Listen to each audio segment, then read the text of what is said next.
Bugün sizlere sevgili torunum Nefes'e sevgimi de katarak kadife ipten ördüğüm Mickey Mouse bere ve atkısını anlatmaya çalışacağım.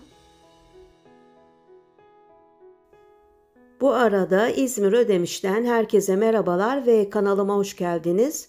Ben emekli resim iş öğretmeni Hatice Taşkoyan. Sizlere ara ara bazen mutfağımdan sağlıklı atıştırmalık tarifleri veriyorum. Bazen de çok sevdiğim geri dönüşüm projelerini anlatıyorum. Bazen de tasarlamış olduğum örgü modelleriyle karşınızdayım. Bugün de bu bere ve atkıyı anlatacağım. Malzemelerimiz 2 yumak Himalaya'nın Dolphin Baby kadife ipi, farklı markalarda olabilir. Polyester 120 metre ve 100 gram. İkincisinden biraz kullandım. 2 yumak gerekli. Herhangi bir siyah bebek ipi. Katlarına ayrılan yine beyaz bir yumak. 3 tane hazır saç tokası, kırmızı üzerine beyaz puanlı. 5 nolu şiş, makas, tığ ve etamin iğnesi gerekli. 5 nolu şiş üzerine kadife ip ile ilk ilmeği bu şekilde düğüm yapıp geçirdim ve 16 ilmek atarak beremize başlayalım. 16 ilmeği attıktan sonra düğüm yapıp bağladım. Ucunu yaktım. Kadife ip çok çabuk dağılmakta. Bu beremizin tepe kısmı. 16 ilmeği ip kendimden tarafta bir sıra ters örgü ördüm. Modeli kurmak için ön tarafta, düz tarafta kuracağız. Fakat kadife ip hem yumuşak hem de beyaz olduğundan, kalın göründüğünden örgü tekniğini anlatamayacak olduğum için sizlere farklı bir renk ile normal ipte göstermek istiyorum. Bir sıra ters ördüm 16 ilmeği. Örgünün ön yönünde düz kısmındayız. 2 ilmek ördüm. 3. ilmeğin altındaki kanadı şişe geçirip bunu örerek arttırma yaptım. Tekrar 2 ilmek ördüm. Bu şekilde arttırıyorum. Şişe geçirip ördüm. 2 ilmek ördüm. Tekrar bu şekilde bir arttırma yapıyorum. Sol şişe geçirip bunu örüyorum. Ve tekrar 2 ilmek örüyorum. Alttaki ilmeğin kanadını sol şişe geçirip bunu ördüm. Şişteki 2 ilmeği örüyorum. 2 ilmekte 1 ilmek gördüğünüz şekilde arttırıyorum. Kısacası arttırmayı ilmeğin altındaki ilmeğin kanadını sol şişe geçirip örüyorum.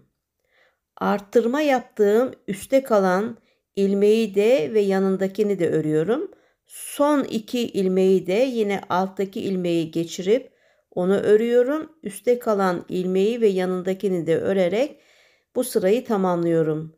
Örgünün arkasında bir sıra artırılan ilmekler de dahil tamamını ters örüyorum. Ben berenin tepesinde arttırma işlemini bu şekilde yaparak delik olmamasını sağlıyorum. 2 artı 1 16 ilmek 23 oldu. Tekrar örgünün ön yönünde 3'te 1 arttırma yapıyorum. 3 ilmek ördüm ve sıradaki ilmeğin kanadını yukarıya çıkarıp ördüm. Üstteki 1, 2, 3 ilmek örüyorum. Sıradaki yine alttaki ilmeğin kanadını sol şişe takıp onu örüyorum ve tekrar ilmeği çıkarmadan 1, 2, 3 örerek tekrar arttırma yapıyorum. Özetlersek 16 ilmek attıktan sonra birinci sırada ip bizden tarafta bir sıra ters ördük. İkinci sıra örgünün ön yönünde düz kısmında 2 örüp 1 artırdık. Üçüncü sırada ip bizden tarafta ters ördük. Dördüncü sıra yani bu sırada 3 örüp 1 arttırdık. Şişteki son 2 ilmeği de bu şekilde arttırarak son 2 ilmeği ördük ve dördüncü sıramızı tamamladık. Şimdi şişte saydığımızda tam 30 ilmek oldu. Örgünün arka yönünde yine bütün ilmekleri ters örelim. İp bizden tarafta. Bu 5. sıramız oluyor. 5. sıranın sonuna geldik ve çevirdiğimizde örgünün ön yönünde Bu kez 6. sırada 4 örüp bir arttırma yapacağız. 4 ilmek örelim ve sıradaki 5. ilmeğin altındaki ilmeğin kanadını sol şişe geçirip ördüm. Üstteki ile beraber 2, 3, 4 ilmek ördüm. Sıradaki ilmeğin kanadını üste çıkarıp üstteki ilmeği de devam ederek 4 ilmek örüp tekrar bu şekilde arttırdım. Sonda hep 2 ilmek kalacak. Onu da arttırarak 6. sıramı tamamladım. Şimdi 7. sıradayız. İp bizden tarafta bütün ilmekleri ters örelim. Evet, saydığımızda şişteki 37 ilmek oldu. Şimdi 5 örüp bir arttıralım. 6 örüp bir arttıralım. 44, 51. 7 örüp bir arttıralım. 58. 8 örüp bir arttıralım. 65 ilmek oluncaya kadar. Bu berenin ölçüleri 2-3 yaş aralığında. 1, 3, 5, 7, 9, 11, 13. sıralarda hep ters örgü ördüm.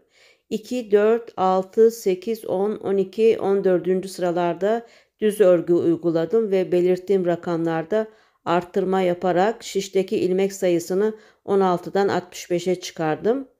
Aynı ölçülerde kadife olanı da ördüm. Arttırma yerleri bu şekilde görünmekte. Kadife iple ördüğüm bere biraz daha kalın olduğundan tepeden ölçtüğümde 6 hatta 6,5 santim gelmekte. Diğeri de Nako Vega ile örmüştüm. O da 5 santim civarında.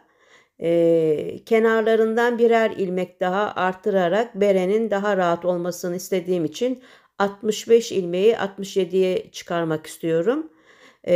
15. sırayı ters ördüm. Şimdi 16. sırada örgünün ön yönünde kenarından bir ilmek arttırdım ve bu sırayı sonuna kadar düz ördüm. Sıranın sonuna geldim ve örgünün arkasında bir ilmek daha kenarından artırıp ters örgü örerek bu sırayı da tamamladım. Arttırmalardan sonra bereyi 35-36 sıra daha ördüm. Örgünün tersinde bu sıraları saymak daha kolay. Bu şekilde 35-36 sıra daha örelim. Düzü düz, tersi ters. En tepeden ölçtüğümüzde 23 santim örmüşüm.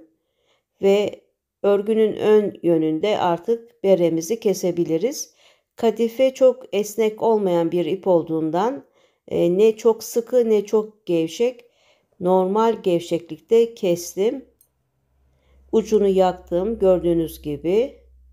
Ve daha sonra tellerine ayrılan bir bebek ipinin 2 katını etamin iğnesine geçirip dikme işlemlerine başlayabiliriz. Bereyi kıvırarak giyeceğimizden 6 santimlik yeri örgünün ters kısmında üstten yatırarak geri kalan kısmı da düz örgü kısmında üstten yatırarak dikeceğiz. Burada anlatmadan ziyade izlerseniz daha kolay anlaşılır. Aslında bu dikişi beyaz iple değil renkli iple yapmış olsam daha iyi anlaşılırdı.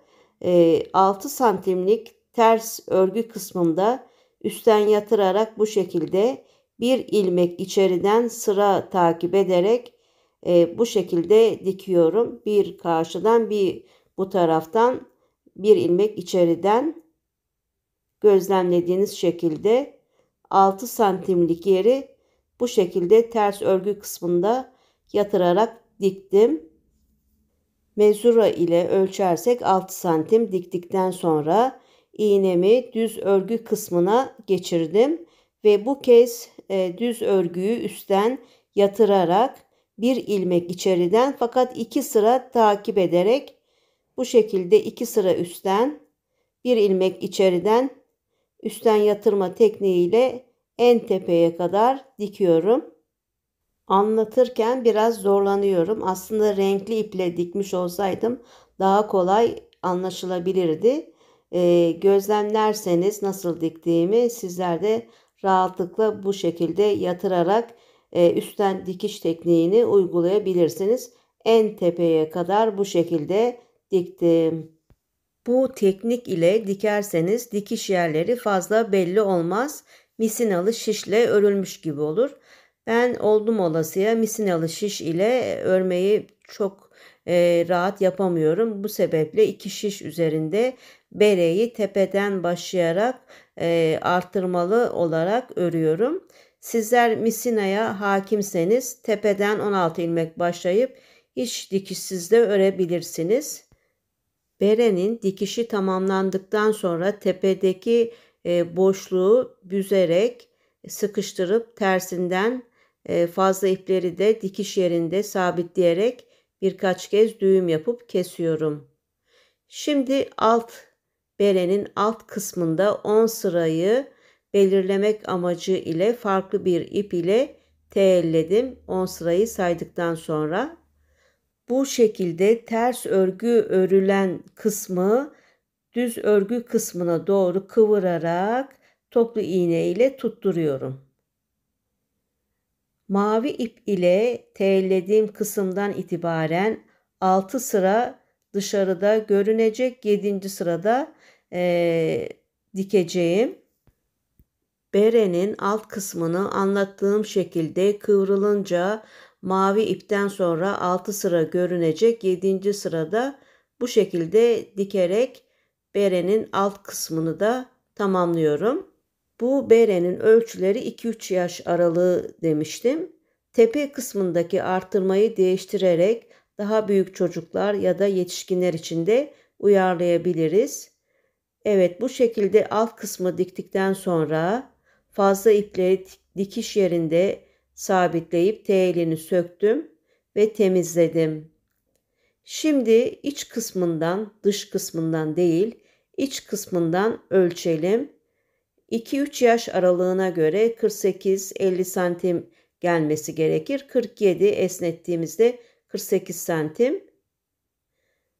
Sağ üst köşeye internetten bulduğum baş ölçülerini bırakıyorum.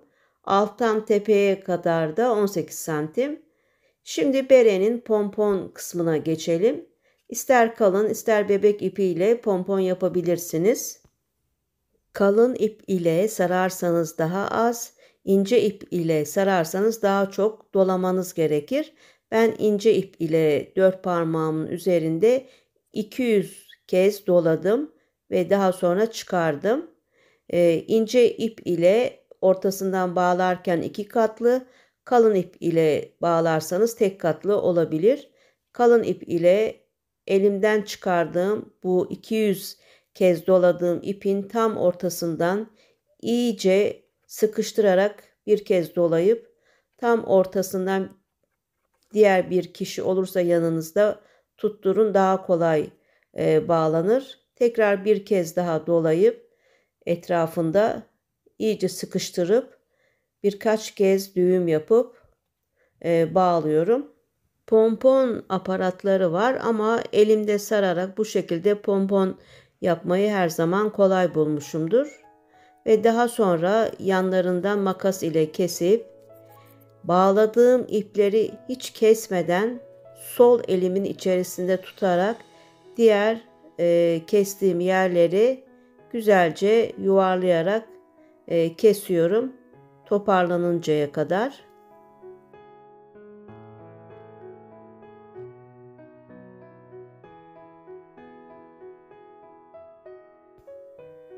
Son dokunuşlar ile pomponu tamamladım. Diğerini de çok güzel ve şirin oldular.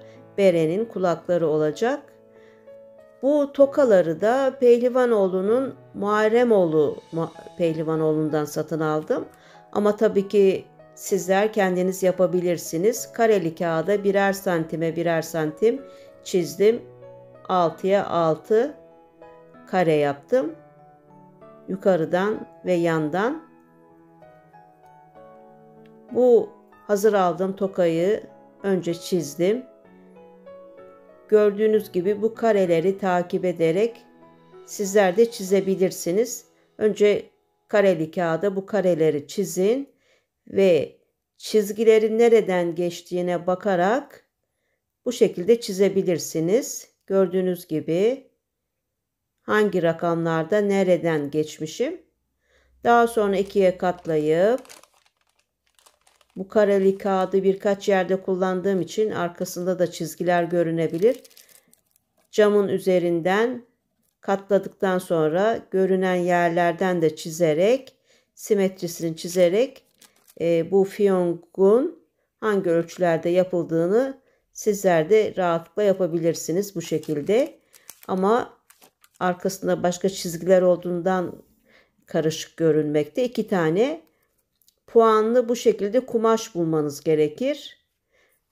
Bu siyah gibi, siz kırmızısını bulursanız 2 tane kesip dikip ortasına silikon elyaf yerleştirip daha sonra da bant ekleyebilirsiniz. 1-1,5 santim kalınlığında basitçe. Ben hazır aldım Pehlivanoğlu'ndan. Arkasındaki lastikleri kesiyorum. Mickey Mouse'un bu fiyonkunu ister satın alabilirsiniz, ister yapabilirsiniz. Berenin arka orta dikiş yerinden 32 ilmek sayıp tam berenin orta kısmını buldum. Siyah ip ile telledim. Çünkü fiyongu bu işaret yerine göre dikeceğim. Ve dikiş iğnesi, beyaz dikiş makarası kullanarak hem berenin arka kısmından güzelce bu fiyongu diktim, hem de ön kısmından. Daha sonra iğnemi berenin iç kısmına tersine geçirerek birkaç kez de orada sabitleyip diktikten sonra kestim.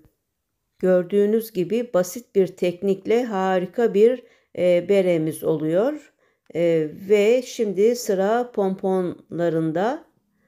Bu pomponlarını da fiyonkun yanlarına geçireceğiz. Tığdan yararlanarak berenin iç kısmından tığı dışarıya çıkarıp bağlama iplerinin birincisini, daha sonra 1 santim arayla ikincisini geçirip berenin tersinde güzelce sıkıca bağlıyoruz. Önce bir kontrol edelim doğru geçirip geçirmediğimizi. Evet, gayet güzel. Diğerini de aynı simetrisi olarak geçirelim. Ve onu da tamamladım. Tamam, beremiz tamam. Sıra atkı yapımında 5 nolu şişe 20 ilmek attım ve düz örgü tekniği ile düzü düz, tersi ters örüyorum. İlmek attıktan sonra ilk sırayı düz ördüm. Çevirdim. İkinci sırayı örerken ilk ilmeği örmeden alarak ters örüyorum. Tekrar 3. sırada ilk ilmeği örmeden alıyorum. Yine düz örüyorum. Bu şekilde sıranın sonuna kadar düz ördüm. Tekrar 4. sırada tersi örerken ilk ilmeği örmeden alıyorum. Atkımızı düz örgü tekniğiyle öreceğiz. Ama kenarda ilk ilmekleri örmeden örgümüzün düzünü düz, tersini ters olarak bu şekilde ördüm. Birinci yumağım bitti. İkinci yumağı nasıl eklememiz gerekir? Belli olmaması için tüylerinden biraz söktüm. Ortadaki ipleri bu şekilde birkaç kez iyice sıkıştırarak düğüm yaptım. Bu şekilde eklerseniz, bağlarsanız kadife iplerin eklem yerleri, bağlama yerleri belli olmaz. Fazla iplerini kestim ve örmeye devam edip tekrar normal gevşeklikte kestim. Mezura ile ölçü vermek gerekirse 105 santim örmüşüm. Şimdi etamin iğnesine tellerini ayırdığım ipin 2 katlı olarak geçirip büzdüm. Fiyonku daha iyi dikebilmek için her iki tarafı da bu şekilde büzerek, her iki ucu büzerek diktim. Ve şimdi tıpkı beredeki fiyonk dikimi gibi normal dikiş iğnesi ve beyaz ip ile hem arka kısımdan hem de ön kısımdan güzelce diktim. Atkımızı da tamamladık. Gördüğünüz gibi hem bere hem de atkı yapımı gerçekten çok kolay. Ama bere ve atkımızı güzelleştiren pomponları ve beyaz benekli, kırmızı bu fiyonklar. Pomponları rahatlıkla yapabilirsiniz. Bu kırmızı üzerine beyaz benekli fiyonkları da verdiğim ölçülerde kumaşı bulursanız dikebilirsiniz. Ama kumaşı bulamazsanız dediğim gibi toka satan yerlerden ya da benim gibi Pehlivanoğlu'ndan satın alabilirsiniz. Evet, bugün sizlere sevgili torunum Nefes'e ördüğüm Mickey Mouse bu bere ve atkıyı elimden geldiğince, dilimden döndüğünce anlatmaya çalıştım. Umarım beğenmişsinizdir ve umarım faydalı bulmuşsunuzdur.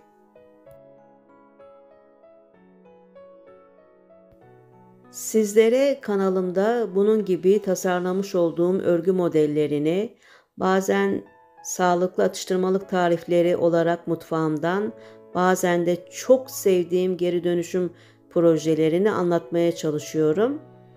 Sizler hala kanalıma abone değilseniz abone olmayı, çıkan bildirim ziline de basmayı unutmayınız, olur mu?